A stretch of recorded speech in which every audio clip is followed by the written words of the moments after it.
I'm calling this meeting to order. My name is Peter Hoffman, Chair of the Economic Development Committee. This is a remotely conducted open meeting. As a preliminary matter, this meeting may be audio or video recorded. Members, when I call your name, please respond in the affirmative. Paul Anderson. I'm here. Unmute. Jason Rowell. Here. Jeff Green. Here. Corinne Gustafson. Here. And I'm Peter Hoffman. With a quorum of the committee present, I call this meeting to order at 6:03 on Wednesday, November 8th, 2023. So I'm going to take things a little bit out of order in the interest of getting Tim to his 6:30 meeting timely. One of the things that took place between the last meeting and this meeting is there was a Solomon Pond Mall leadership meeting. You saw on the agenda who was present. Tim has a better memory than I do. So Tim, would you be kind enough to summarize what took place? Sure. A gentleman named Michael Bader has been hired by the, what do we call it, Peter, a holding company? No, they are the real estate company. So Spinoso is the managing agent, if you will. yeah, so Spinoso is the managing agent. He works for them. He had worked for Pyramid, which was interesting because Pyramid came to town 30 years ago, making a proposal to build where Highland Commons ended up. And he's working with Liz Kelly, and he's replacing a group that Peter and I had a real good conversation with just a few days before they were dismissed, actually. That was Pacific Realty. Yeah, and I thought they were catching fire finally, and we're going to begin to work seriously at having conversations with the town about what might be modified in the development agreement. But that didn't come to pass. But it was good that they've changed horses quickly now, and this new gentleman, Michael, seems capable and interested, and I've had a couple email exchanges with him. He's asked for the development agreement. When Solomon Pond was initiated in 1994, we had a town meeting, and like similar overlays that we've done since, we ended up with a zoning part of the bylaw that was added that explained what a shopping center would entail. And then in addition, we had a vote that involved the development agreement, which specified certain obligations that the proponents would have toward the town. And he asked for that, and I gave him a copy, which he's begun to look at. And in our conversation with him, he was interested in what the possibilities might be, what the town might feel comfortable with in regard to changes to the zoning district or the development agreement. You know, what types of uses that we might be willing to allow that aren't currently allowed in the overlay. And so that was a good, positive conversation. And we outlined the process that would be necessary for those changes to take place. A proposal, an article for a zoning change, and then a vote at town meeting. And that would have to happen sooner rather than later, because of course the warrant closes in February. And we said to him, the sooner we get this conversation started, the better, because if you really are serious about changing some of the zoning allowed uses or the development agreement, that would have to be prepared for mid-February. And in order to have town council and other boards and all look at it seriously beforehand, we'd really need to have some language in place. You need to get it accomplished by December. So in my exchanges with him recently, he's wanted to know what the town would expect, particularly, I guess, the planning board, in regard to studies or evaluations or impact statements. And I said I couldn't speak for the board, so we really needed to come and chat with the board. He's trying to get clearance from his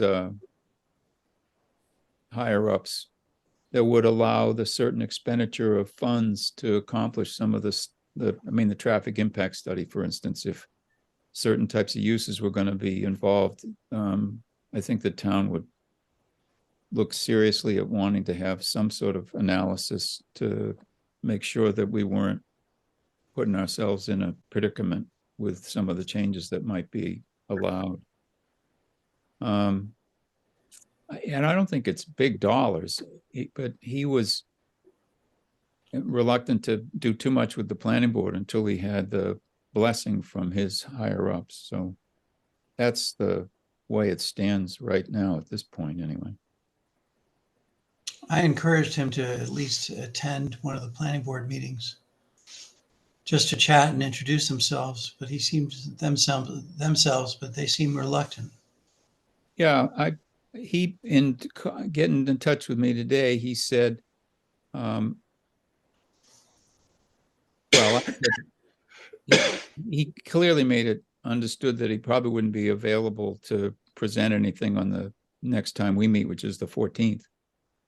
And I said that I'd asked that he be penciled in for the 28th of November. And he replied that he wasn't entirely sure that all the answers he needed would be coming from his superiors. And I said, I didn't think that mattered at this point. He needed to present the fact that they were interested in engaging, and also it would give him an opportunity to see if the planning board might have other types of questions beyond what you and I had raised with him the other day. And I said, I think that would be valuable regardless of whether he's prepared to do much of a presentation. He just needs to, I mean, we're pretty mellow, so he just needs to come in and get to know people and the lay of the land and the style at which we do business. You know, I think that would help him relax a little bit. Yeah, I think that summarizes it. It was held at the offices of Salmon Pond Mall in Liz Kelly's conference room. Kristen was there, Kristen Rubin, as you can see. And so did Liz, leadership responsibilities change hands?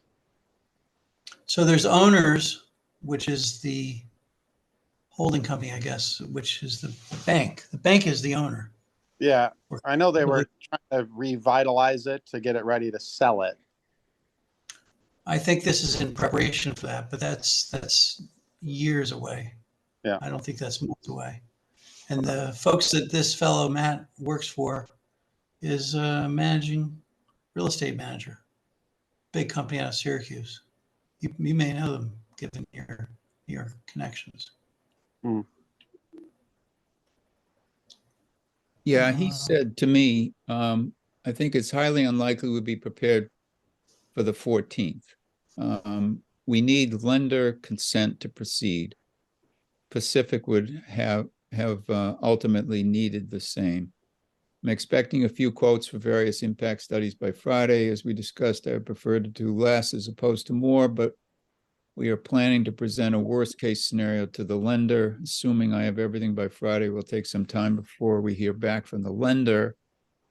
I will let you know. And then I wrote and said, you know, why doesn't he plan on coming on the 28th? And he said it should work, but it's contingent on getting consent from the lender to spend money. And I thought, you know, you got to spend money to make money, fellas. They ought to know that by now. And we're not asking for a treatise on anything. We're just asking for some basic information. I would think for less than $4,000 or $5,000, they could probably accomplish what they needed to for us, but we'll see. And mind you, we went through this with the previous company, Pacific, just weeks earlier. Right. Yeah. Did he give you any ideas at what they would like to repurpose some of the space for? Well, the big piece is housing. And when we had the housing forums, when we were doing the housing production plan, and we had the forums at the 1870 town hall, and we said to folks, where in town would you find an acceptable space for housing? You know, as they looked around, they said, well, nah, you know, we're not too keen on this spot or this spot. And then we said, well, what about the mall? And the group that was there that night said, oh, that wouldn't be bad. And I think that's what we need to determine now is, you know, talking to folks like you and finance committee and others, you know, what would the appetite be for allowing housing to come in there? They would, Sears eventually, they don't own Sears, of course. Sears, Penny's, and Macy's own their own pads. Yeah. And so Sears, if they could somehow get control of Sears, I think they'd look at that back quadrant. Now, that parking area beyond the Sears tire and battery auto place and beyond Sears is not a permissible building area. It's a permissible impervious area. So that would have to be modified in the zoning. But I think the town might buy into that if it thought that it helped the viability of the mall. Yeah. And housing, you know, if it has an affordable component and it were to be apartments, then we'd get fairly good credit for additional affordable units. If it were condos, you know, it might have to play out a little differently, but they'd be looking for 3 or 4 stories, I think. And, you know, Marlboro would have to buy into the notion of supplying water and septic, which I would think they probably would be willing to do, but that's for those guys to determine. Yeah, I mean, my experience with working with a couple different malls, Burlington and Natick specifically, you know, the repurpose of space is residential and entertainment. Yeah. Restaurants, gaming,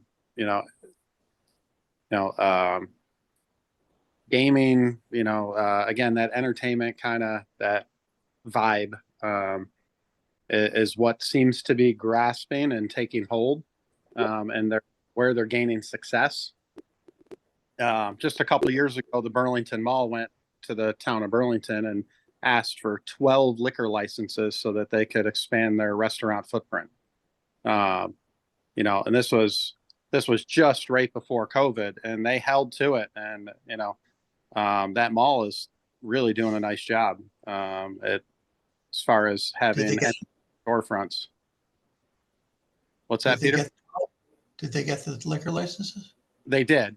I mean, it was a big proposal, and you know, there had to be a lot of players involved to needed to go, but you know, and they've also added. They're working on their 3rd apartment building over there. You know, Natick Mall is now doing the same thing. You know, they're a little late to the game. As I see, like Salmon Pond is the same. You know, they're a little late in trying to go down that road, but you know, we all know commercial retail is not the future. And as far as brick and mortar goes, you know, so I think that if they came to us with a good proposal in the town, you know, I can't see why Marlboro wouldn't get on board. And you know, they admitted that Apex beat them to the punch, and as a result, they've, you know, taken some of the oxygen out of the room. But with those hockey rinks and the proximity, the opportunity is still there, I would imagine. And the Metropolitan Area Planning Commission, I think you guys have perhaps seen that study that really said that as they repurpose this stretch and redefine this stretch of Donald Lynch Boulevard, housing plays an important part, but also, like you said, entertainment linking up with the Assabet Rail Trail and bringing that all the way through and getting over to even to River Bridge and going through Berlin somehow over the aqueduct perhaps and getting to the Five Corners and then connecting somehow to the Mass Central Rail Trail, that sort of thing. But also activity that draws people and keeps, what is it? I mean, million plus whatever comes to the hockey rinks. I mean, that's people that are in the dooryard that are captive. Might as well grab them, you know. So. Yeah. So I think they realize that, and hopefully they'll put together a package that accomplishes those objectives. And just so I have it right, Tim, were you saying, well, is it Matt Bader? He's the guy, not Michael? Matthew Bader. It's in the agenda. It's in the agenda, right? It's Matt Bader. Yes. Okay. Yep. I'm just trying to make sure I get it right. Yeah, I probably said it wrong. So I think the sentiment, correct me if you think I'm wrong, Tim, sentiment is they want to do something, but I think they've got so much in their chain of command, it's holding things up. Yeah, I mean, he's gone from Pyramid to this outfit and they're stretched out. What did he say? They've got 40 different sites that they're dealing with. Over 40 sites, over 3 people. Yeah, and he works out of Tennessee. He lives in Tennessee. So it's not like he's around the corner.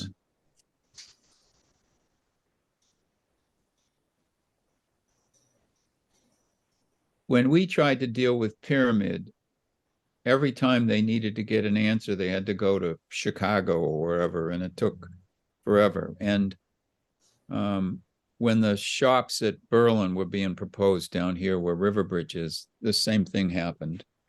With New England Development, because Bill McCabe and Bill Newton, not Bill Newton, anyway, the two Bills were in the room with us.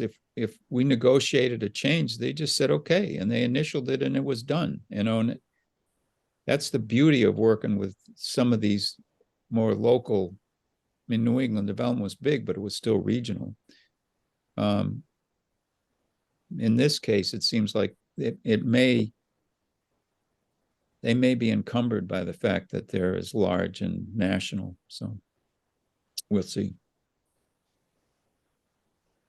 So 6:30 is approaching. Dave from National Lumber is here. Dave, how are you? You're muted. Dave? Well, he'll come back. Anything else you want to add? Sorry. Hey, how are you? Good. Your camera's off if you want to turn it on. Yeah, I'm driving. That's okay. We take drivers. No, I'm just kidding.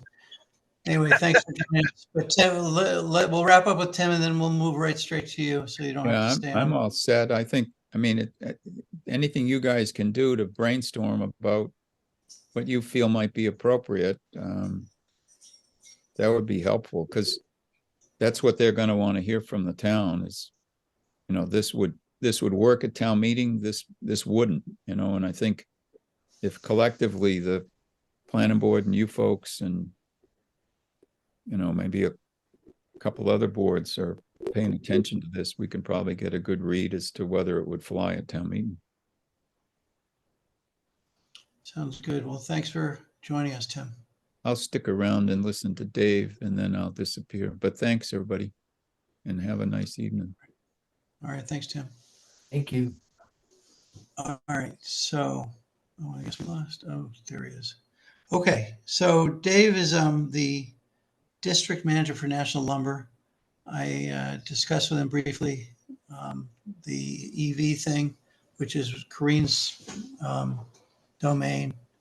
And Dave, why don't you give us a quickie on how numbers look and how the revenues and gross sales are and so forth, profits. And then maybe you could touch on the EV and then have Corinne take over from there with her presentation, if that's okay.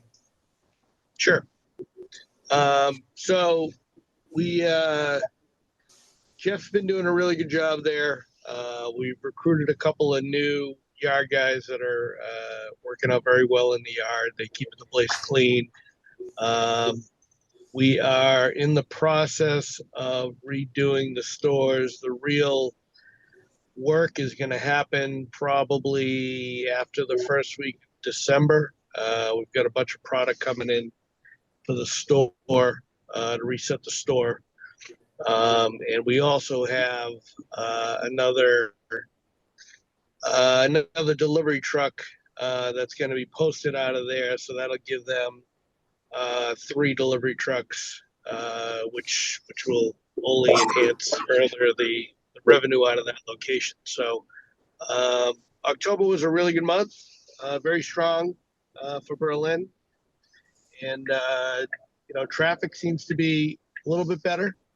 But, we expect it to get much better, probably looking towards spring, because wintertime is, for our businesses is relatively slow. So, we're putting in the work right now to kind of gear up for next spring. Great. If you could touch on your EV feedback from leadership, and then if Corinne, you could take over and do your presentation, chat with Dave a little bit, that'd be great. Yeah. So, I think the concern is that where you're looking to put them, those spots seem to be, I don't want to say always full, but there's spaces that are commonly used. And my concern is whether it's for consumer or employee parking, that I would hate to put those in, whether it's 2 or however many you want to put in, and then regret later that we don't have enough parking spots. There's only on my side, I don't even know, I didn't count them, but maybe 5, 6 spots there. So if we take, say, 1 or 2, we're obviously reducing it by, could be up to a third. So, I'm willing to hear more about it, but I've got to convince them that we're not going to regret losing parking spaces later on to EV chargers. Let me, before you and Corinne chat about this, let me just bring up this image. That gives a little perspective. Do you see the screen share yet? It says you started, but I can't see it. Yeah, there it is. Whoa, that's big. So what Dave was talking about is sort of between the red car and the black car on both sides. There's a telephone pole. I don't know if you can see my cursor. I don't think so. But there's 2 white vehicles back to back. That's where there's a telephone pole. And it was our idea perhaps to put chargers there because the telephone pole is right there. But let's hear what Corinne has to say. She has a bit of a presentation. Dave, maybe you could chat with Corinne and listen to what she has to say. Let me unshare. Do you want a screen share now? Yeah, sure. Thanks.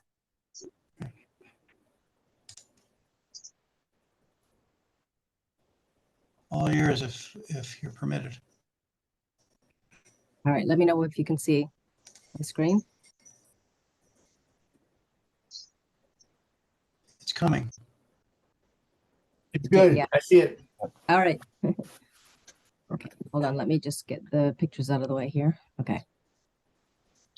Okay.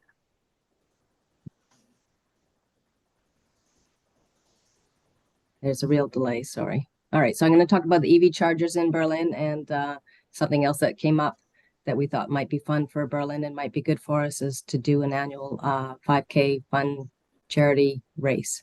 So first of all, with the EV chargers, why do we want them? Of course, it'll attract business to downtown areas. And obviously it's good for the environment. and a lot of people and cars are going that direction. So we want to prepare for the future. So just a summary to date of what we've done. Peter and I both spoke to Ed, Berlin General Store. Peter spoke to Dave, National Lumber. I spoke to Jane Sawyer, who owns the store, Evie Dewick, who owns or runs 19 Carter, Liz at the Solomon Pond Mall. And we got input from everybody in the downtown area. Everybody's keen on doing it. I went to the Energy Committee meeting, and they have previously explored doing this, but they never went ahead with it. But they do have a lot of resources. You know, they're looking into it. So they fully support me going ahead with this. So I got some resources from Peg and from Peter, who also previously looked into it. And then I also spoke to a ChargePoint salesperson who is one of the potential people that we might bring in to do this. So the next steps are obviously looking into the infrastructure, the planning, and the grant opportunity so that we're supported in doing this and we're not paying for it out of pocket.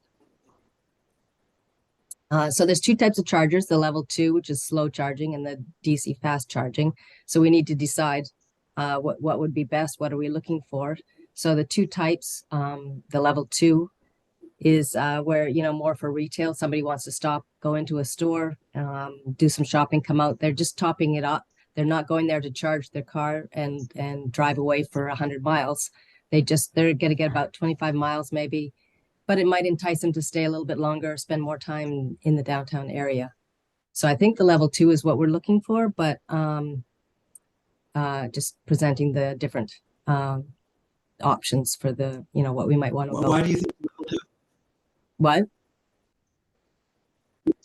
Why do you feel we might want to look at level 2? Because that's more conducive to people stopping in at a store for like an hour, half an hour to an hour. They're just going to plug it in, top it up. But if you're looking more, then this is where I need feedback. Or if you're looking more for people who are just passing through on Route 62 from 495 to Northborough, Clinton, 290, I don't know, whatever, then do we want a DC fast charger where people are going to come like the Tesla supercharger up at Panera Bread, where it's a destination where people are coming off 495 and they want to come and they need to get another 100 miles into their, you know, car for the next segment of the trip. So it depends what we're looking for. It feels like, sorry to interrupt, it feels like level 2 is very slow.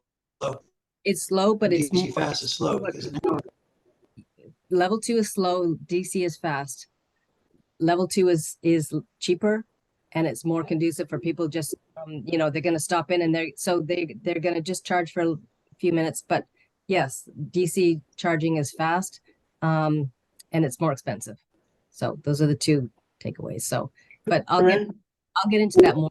I'm going to come in. Yeah, talk about Just a quick question. Yeah. Do we have a sense of how frequently are the chargers at Panera used? I mean, I never go back there, so I don't know how busy they are. There's a lot of them. I mean, there's 6 or 7. Yeah, that's actually a good point because those are Tesla only chargers. And so they're not available to anybody with an EV. So anybody who wants to go to a hardware store, there's nothing other than Solomon Pond Mall that has EV chargers for anybody with an electric vehicle, except a Tesla. So if Tesla owners can go to the Panera Bread and their superchargers, there's like 6 of them, they charge in 30 minutes. And people get off 495, they go and they charge and they go on their way. But they'll go and have a sandwich at Panera. They'll shop at Lowe's hardware store. Right, I understood. Yeah, I'm just wondering so do we have a sense of how many, you know, how are they busy most of the time? I mean, do they get 100 customers a day, 10 customers a day? Do we know? I don't know. Well, I drive a Tesla, and when I go in there, I see maybe 2 cars out of 6. Okay. At any given time. Sometimes 3. That's about it. That seems pretty good, though. I mean, if every time you go, you're seeing even 1 or 2 cars, that means they're getting used. There's always at least 2 or 3 cars there. And it depends. I'm sure at peak times, you know, commuting hours, it's probably more. so anyway, so this is a consideration which level we would like to get, and who are we, who's our target audience, I guess. Anyway, moving on. So possible locations. Peter suggested the electric pole that's between Berlin General Store and National River. So the red dot there. And when I went to the Energy Committee meeting, Tim suggested, how about next to the Old Town Hall on Woodward Ave, and the red dot shows there. They have that. Apparently, they wired the Old Town Hall quite robustly for, I don't know, excessive usage. So that shouldn't be a problem if we chose that site. So that site is pretty close to downtown. It's on a side street. It's not on anybody's property, so that that has some advantages. The only thing would be, you know, plowing issues, which Peg recommended we talk to, of course, Police and Highway Department. They had a meeting. I was out of town at the time, so I missed it, but I can keep an eye out for the next one. But we're definitely going to have to involve them at some point anyway with our planning, to see what they think about, you know, things like plowing and traffic and all of that. So and the other thing is too, when I spoke to the Point salesperson, they recommended that we talk to some local electricians who do this. They will have their input on what is a good location. But anyway, these are the two so far that have come up that seem the most feasible. I'm sure the church would be fine with it. I know 19 Carter would love to have it, but they don't have the space. So anyway, moving on. So charge. Sorry, say again. How about the library? I don't think there's a lot of library use. That's true. Yeah, they've got extra space around the side, so that's also an option if they have. And I'm sure they do have a utility pole there, so that's another option. You're right. Okay, so one of the options I looked into and spoke to a salesperson was where we would have something put in. It's of course where users pay as they use the, and so it's subsidized by any one of the businesses. The station, our charging station would show up on the app, the ChargePoint apps, that people, so the people know it's there. They can just look, you know, on their phone, look up the closest charging station and find it. There's two types, the level 2 or the level 3. So within each level, you can, what we would get initially would be a dual port for 2 cars. And so the pricing here is either we purchase it, we own it. This includes the hardware, the software. Installation's not included, and that's between $9,000 and $12,000 to own it. Otherwise, we can lease it as a service, and that does include installation, but we don't own it, and then we pay per year, $2,400 to $3,600 per year. And the range is depending on, I think, how many years we want to lease it for, whether it's 1 or 5 years. So, and then the level 3 chargers. Can I jump in? Yep, go ahead. So this looks like a residential setup because there's no revenue. The users, the motorists, must have to pay, no? Yes, and that's the first one that I looked into. Yes, the users pay for usage. How much revenue do we get for the 9,000 to 75,000? We don't get revenue. What we get is people coming to the town to use it. So we have to pay and receive no revenue? That was not the model that I remember hearing years ago. There's no revenue model? Not that I heard. Wow, things may have changed. Okay, sorry to interrupt. Yep, no, that's fine. And then the other, the level 3 charger is a lot more expensive to own, to own or lease. So I'm getting more information on this, and I can certainly look into the revenue model too, if there is such a thing. I also spoke to Liz at the Solomon Pond Mall, and she said that they came to her, or she came, I'm not sure who started the relationship, but they pay rent to have the chargers in the mall parking lot. But they have an entire mall with a lot of retail businesses, so they're in a different position to be able to get that, and we're not in that position. But that is something to keep in mind, to negotiate if possible. Anyway, there's a lot of funding resources available. So here's a couple that I found just in Massachusetts, well, only in Massachusetts. So it doesn't look like we're going to have to pay a lot out of pocket. We just have to apply for these grants, either 100% off the wiring, 80 to 100% off if we put it in the publicly accessible parking area. Here's another one I looked into. So anyways, this is where I'm at so far. Any questions or before I go on? What do we know what the annual maintenance is on them if you own them? No, I don't. No.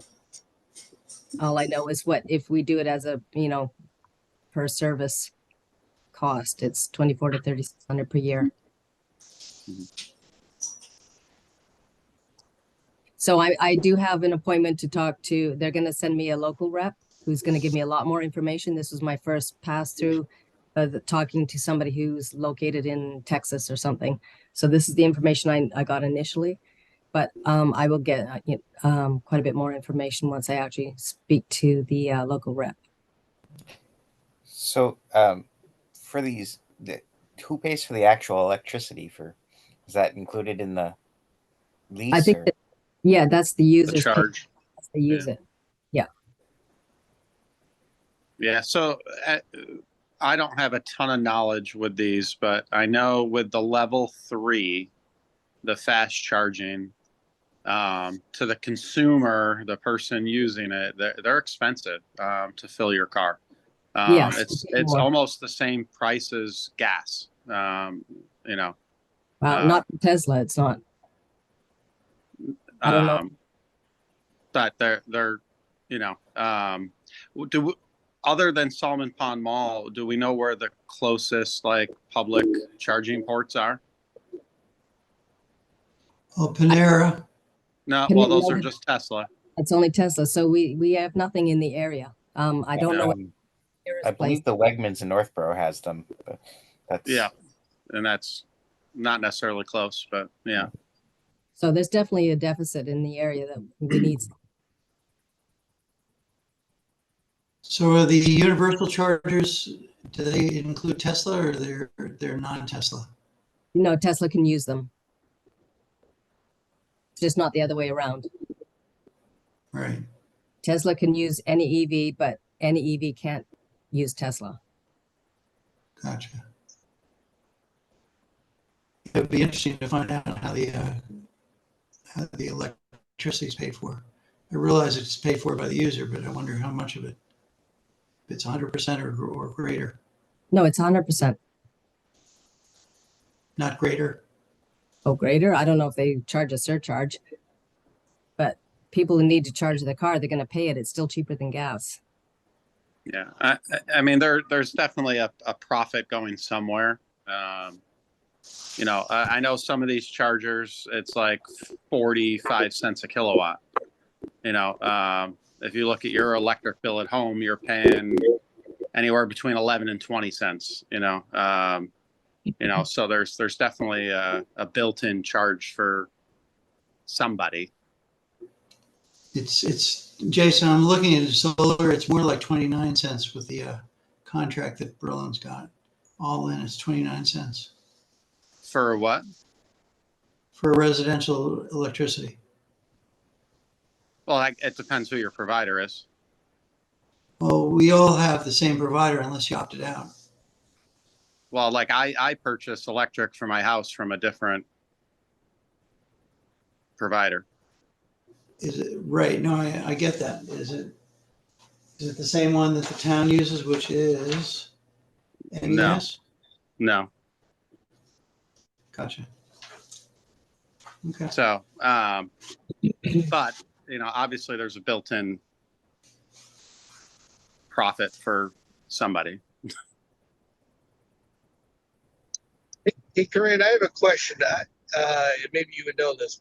I had thought that starting, I don't know if it was next year or the year after, most of the other car companies were adopting the NACS connection which would allow them to hook up to Tesla chargers. Is that not correct? Yes, that sounds correct. What I know is that I think Tesla has to redo something about their charging stations so that they can be compatible with all EVs, and they are working towards that. So at some point, though, up at Panera Bread, they will have it available for all EVs. It just depends, I think, on Tesla's timeline on revamping all of the stations. Okay. So I think it's on Tesla to do the changes to theirs, as opposed to all EVs doing the changes to be able to use Teslas. I'm not sure on that, but that's Yeah, but eventually the goal is that, sorry that you broke up. oh, sorry. I said that I think the plan, though, is that eventually everybody would be able to use them at some point in the future. Yes. Yeah. Yeah, exactly. Yeah. However they do it, eventually that's the goal. Right. So eventually from we're that- competing with the Sorry. Panera Bread Tesla stations, but Yeah. we don't know how long that that will be. So the question is, if I'm driving down 495, right, and I have a choice, let's say I can go. Let's say I'm not necessarily driving a Tesla, but and I can go to any charging station. Am I going to go to the one at Panera Bread, which is right off the highway, or am I going to drive into Berlin and use those chargers? So those chargers that you're proposing or that we're proposing really end up kind of competing in some way with those other chargers at some point. Yeah, and I think that's where the fast chargers, if we put in a fast charger, we'd be competing with the Tesla up at Panera Bread. But if we put in the slow Right. chargers, which is, and maybe if we can get some kind of subsidy where the local businesses, I don't know, maybe cover some of it, where we're trying to draw in people to Berlin to choose that over, that I'm just spitballing here, but yeah. Does that make sense? The hard part that I have in my area is I don't really have a store that kind of warrants some people walking around for an hour. It's a pretty small store, and the next door is a convenience store, and obviously you're not going to walk around for an hour in that either. So I don't know if from our standpoint that it's really conducive to somebody that wants to hang out for an hour. Yeah. And that's something that, yeah, we have to look at our downtown. We don't really have a downtown area for walking around in either. So, do we think this is, to go, there's the general store, there's the bank, there's 19 Carter, the library. So it's not a lot of businesses really to draw people there to that area. Right. But if it was a half hour or even 15 minutes of fast charging, that would put a dent in someone's tank, and that would put a dent in someone's cash drawer at either the lumber store or the Yes. or the And convenience store. if they're charging their car, they're likely to stay longer and spend more. Right. But yeah. I just can't imagine slow charging as It's more about you getting, yeah. I think it's in more, our situation, if we had a real downtown, that would be different. I think the slow charger would be more for, local residents that were going to be in town anyway, and not so much a draw for bringing people in. yeah, because we don't have that downtown area where people are going to spend some time. They're not going to go and have dinner somewhere and plug their car in while they're sitting there having dinner.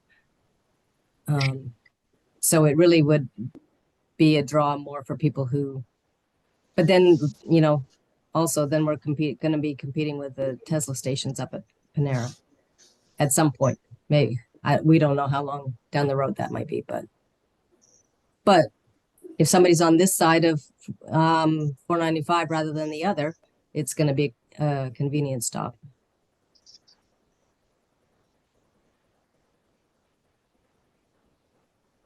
So Thank you. Dave, how much more encouraged or discouraged are you about the idea of putting it at the site I proposed? I, I, I'm not, I'm not too excited about the slow charger. The fast charger, I mean, I'm not that excited about that either. Just again, for the point of, if I had, 50 parking spots and we were using a third of it all the time, then it's a great idea. And I mean, if it's something that the town really wants and they want to put it there, I can go back to the well again and maybe spend a little bit of time doing a study of how much those parking spots are taken up. Well, I don't think that's wise because we're in such preliminary stage. We need to pitch to you why it's a good idea, and I don't think we're ready to do that. Okay. This is a first presentation, first go around, or real go around with Corinne.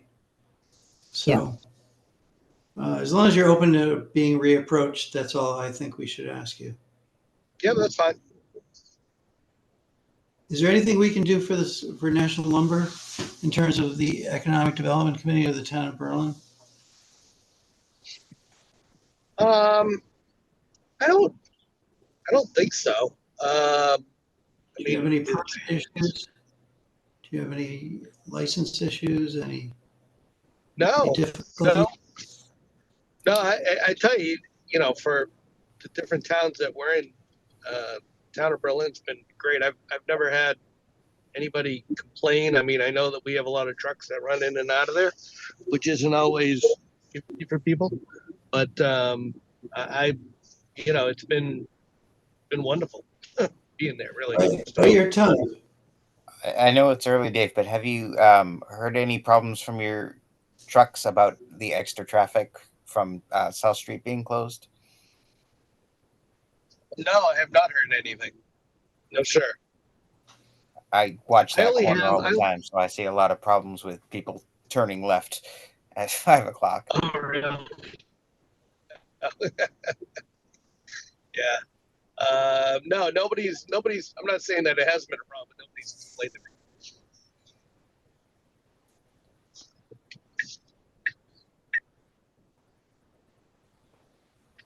Well, good.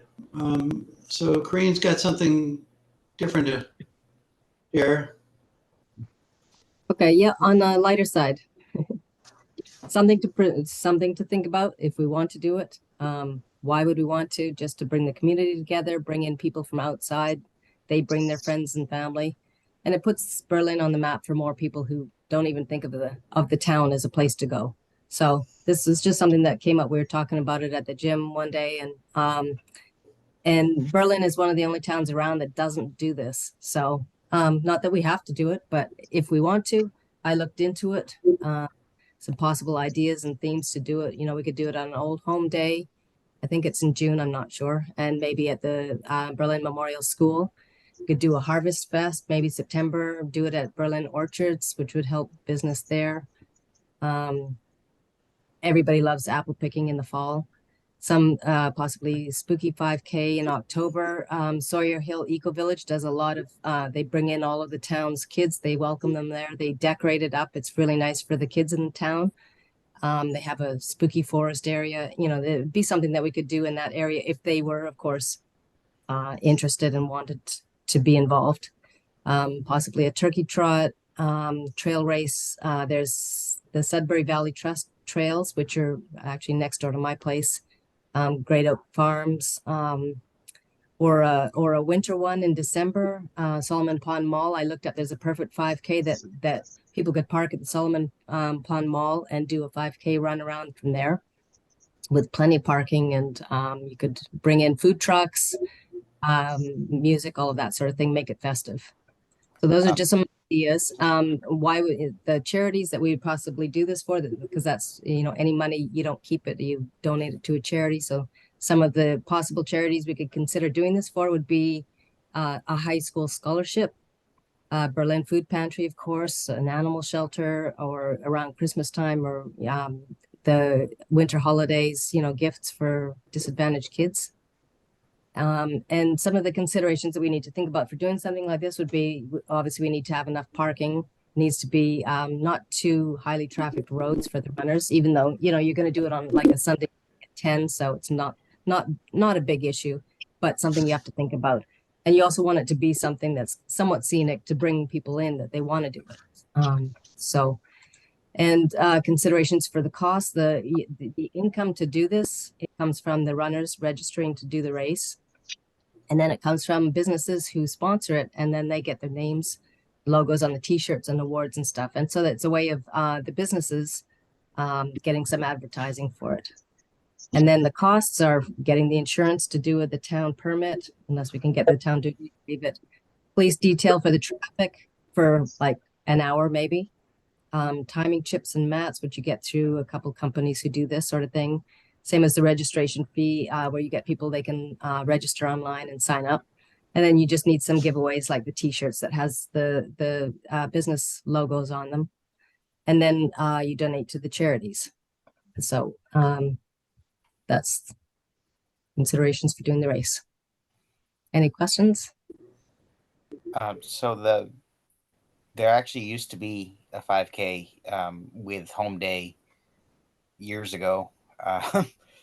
Home Day actually moved from June to September before it stopped altogether with COVID. But they did do a couple years of a 5K and it went well. It's just that there's some stuff. I actually really like the spooky run. There's not a lot of that around, whereas it seems like everyone does a turkey trot. Yeah, it's true. And people love Halloween and dressing up and running in crazy And running costumes. in costumes, yeah. Yeah, that's what this photo was. It was a Halloween one, or it was in October, and so obviously this sort of thing, people love that kind of stuff if they're doing a fun 5K. So anything like that encourages people to sign up. So, Dave, I know you're not a member of our EDC, but what do you think?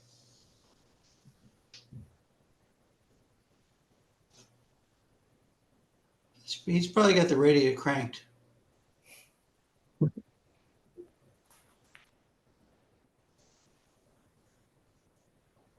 Dave?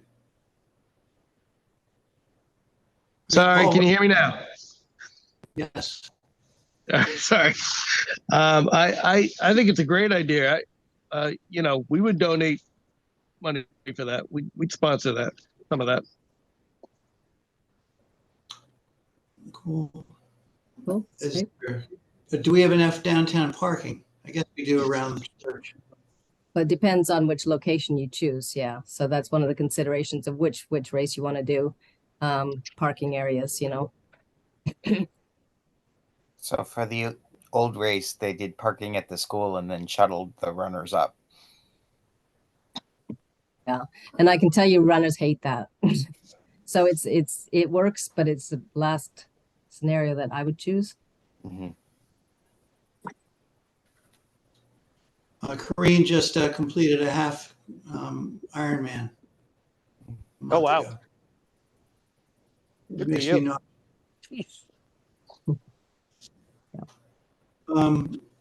Paul? But I do tons of 5Ks, fun 5Ks. That's my favorite. So I've done them all over, yeah, Massachusetts.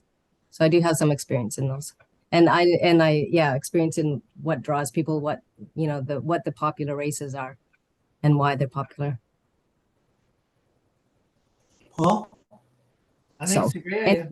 I like the idea. So yeah, something to So- think about for next year. So, I wanted to just put out options for people to think about. And we can just stew on it for a bit and Jason? I think it's a great idea.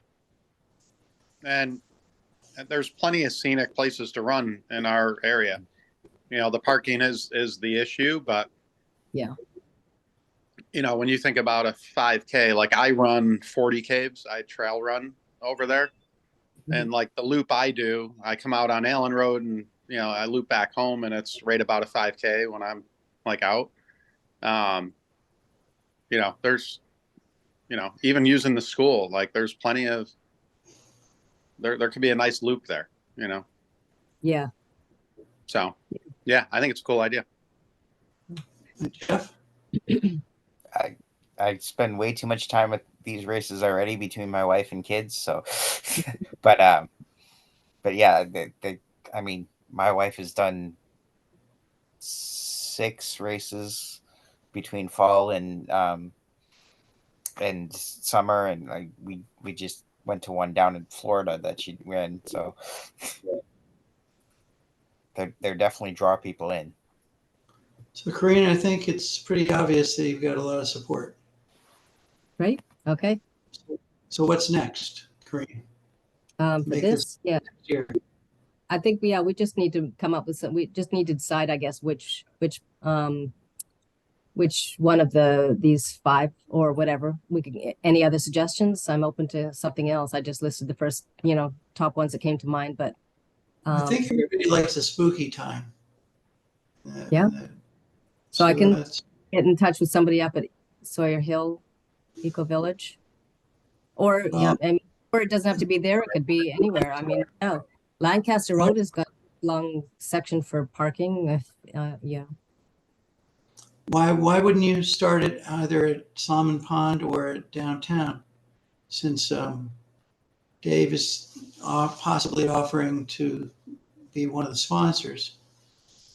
Yeah, Don't you the think there's only enough church? yeah. Well, how many spots are there around the church, do you figure? Well, you need like 100 or 200.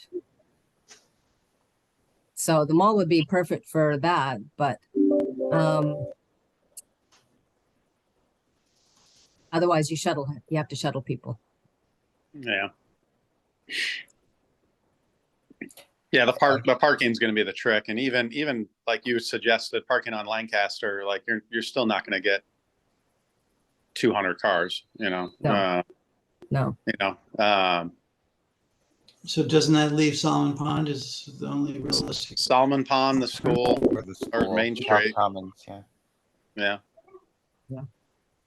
The only thing is the Solomon Pond Mall, the 5K loop that I mapped out, it's not especially scenic. Yeah. And it's I think then we'd it have more requires problems with traffic there. traffic, more police detail, which I was thinking back roads in Berlin, there's some beautiful areas. Yeah. So, and that's why I was thinking the Berlin Orchards is it's off 62, it's close, it's easy to get to, but there you can run on the back roads and be off all of the main routes, so that just to minimize, because people who aren't runners, they really hate these races, even though it just holds them up for like 5 minutes. But the less we can be on main roads, I think the better.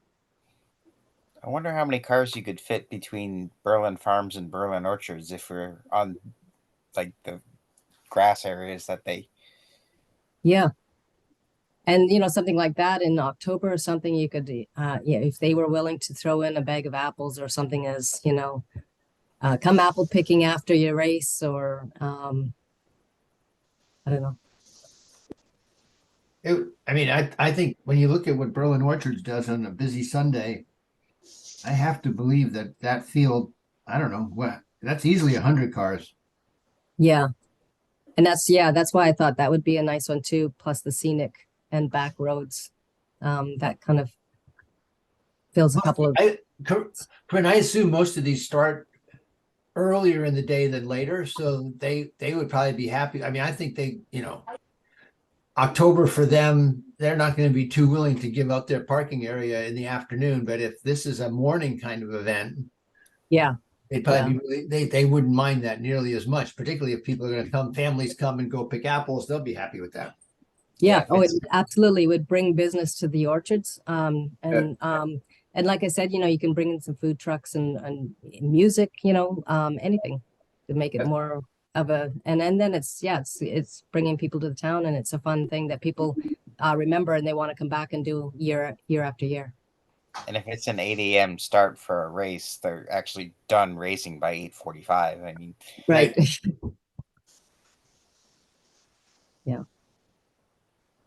and that's if they're slow.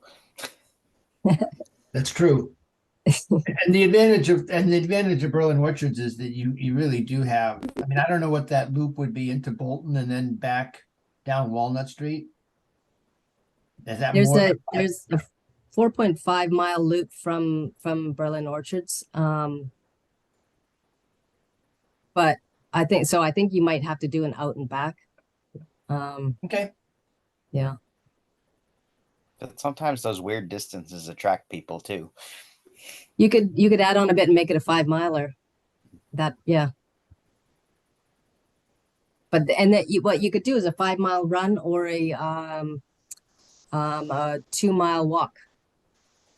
So that families who want to push strollers and go with the kids, they can still participate. They're donating to the charity.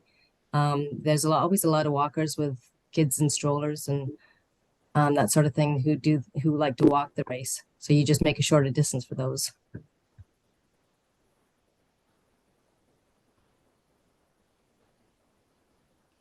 So it sounds like we're in agreement that October Thanksgiving, Halloween time is the target. Is that what I'm hearing?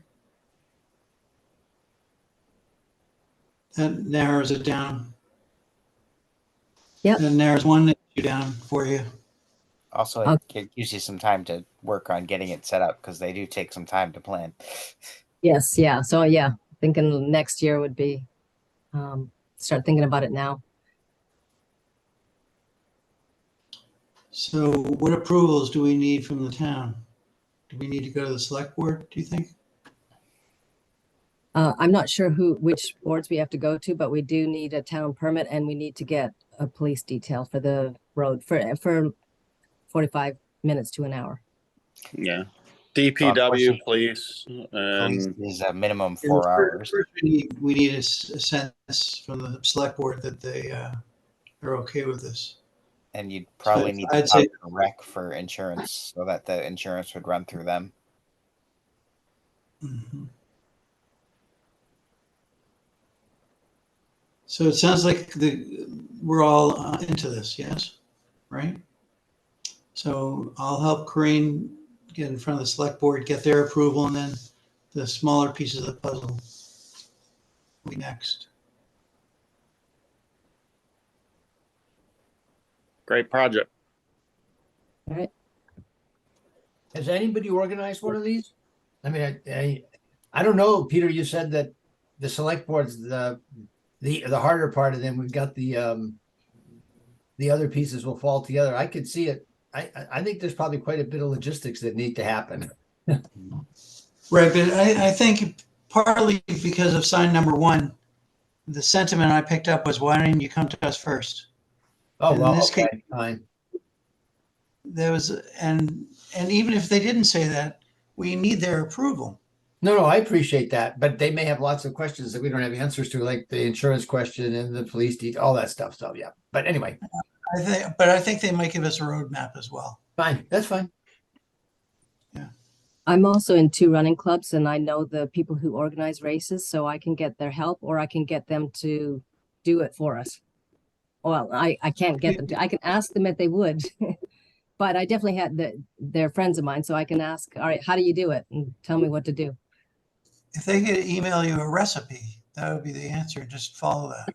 That's how I got that list, yeah, for what we need, the permit and the all of those things, what it's going to cost us to do it. Good. All right. Great. So going back to our agenda. I think we're all set with National Lumber. We've discussed the EV. We've discussed how they're doing. So that takes care of that. Let me fill you in on the second sign. I was fighting with MDOT for about 3 weeks trying to get a sense of whether we need their approval. And long story short, we do not need their approval unless it's at the intersection. They believe it's not at the intersection.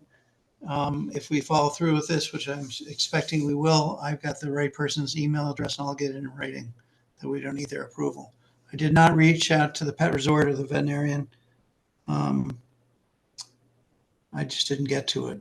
So I'll get to that by next time and see if he is into it. And if he's into it, then we'll follow the same course that we previously followed.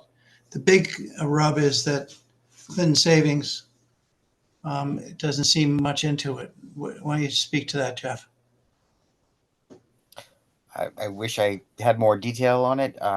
Just I was trying to find out what questions they wanted me to ask tonight, and the marketing department told me at least at the moment they're going to put a pause on sponsorship. And unfortunately, I don't have anything greater at this time to go into for that. But. So given that is the case, what other victims sponsors should we look for? What about the other mall? And Cabela's and all the stuff we had before, right? I can't even, Jed is none, I think I mentioned this. Jed's gone, right? Jed, yeah, right. We don't have another Jed. Yeah, we don't have another Jed. That's correct. I think we tried to reach out to that other person and they didn't respond, and we've lost that contact. That's right. So let's fill Corinne in. Jed Hayes is the principal developer of the Highland Commons Mall. Paul had a relationship with Jed, which was great. And I came to know Jed a little bit, but long story short, he's sold his interest or he's no longer involved, even so he's the founder of it. The Benderson family apparently is, which is the developer, the principal developer, is not much into chatting with us, or not at all. So says Jed. So I don't know. He did say he would give me a name and number of someone if there was some practical reason to talk to them, but updates on how Highland Commons is doing is over. So and Peter and Cabela's went away. They're not interested. Is that, or it was a contracting issue just got too complicated? well, it took so long. I wouldn't say it's dead. I wouldn't say it's dead. And I mean, there's no harm in trying again. I'll try again. I'll try again. And I'll try with Jed again. And now what about Market Basket? Does anybody have a connection there? Oh, I do.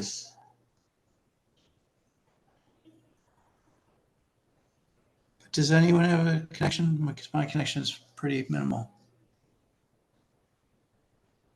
Nope.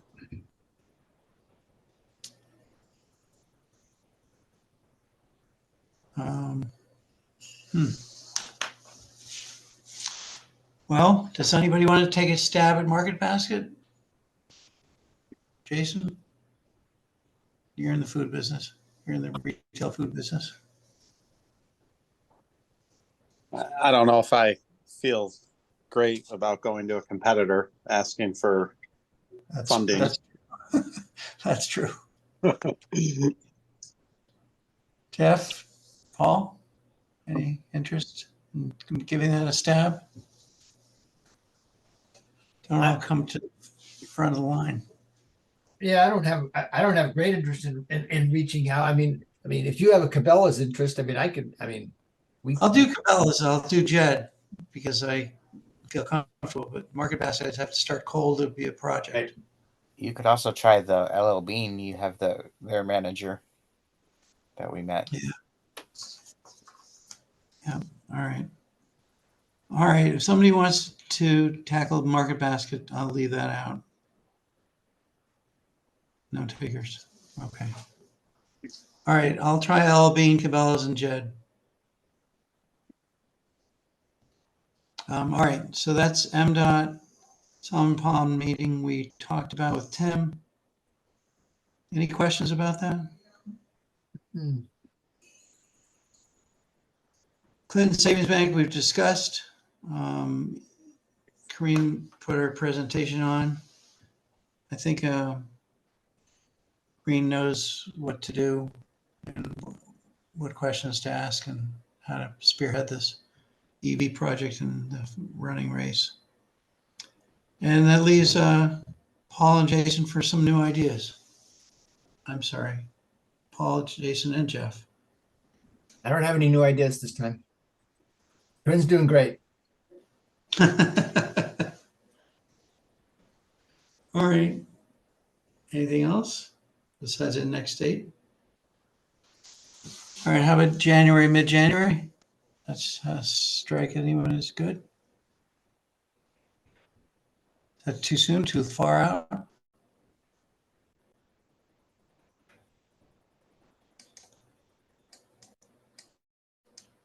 Mid-January works for me. January Far as I 15th know. is a Monday or Wednesday or Martin Luther Thursday? King Day. Pardon me? 15th is also Martin Luther King Day. How about the 17th, Wednesday? I can do Wednesdays, but they're not great from a connection point of view, although it's been fine. I just can't do video. But that's fine. Do you want to do the 18th? Is the 18th better? No, the 18th, I can't do Thursday nights, so I'm not at home. So let's do the 17th. It sounds like Tuesdays don't work for you, right, Peter? Right, that's when I've got ski patrol, Yep. assuming we get snow. All right, Wednesday, January 17th. Anything else? No, I move that we adjourn this meeting. I'll second. All in favor? Aye. Right. Right.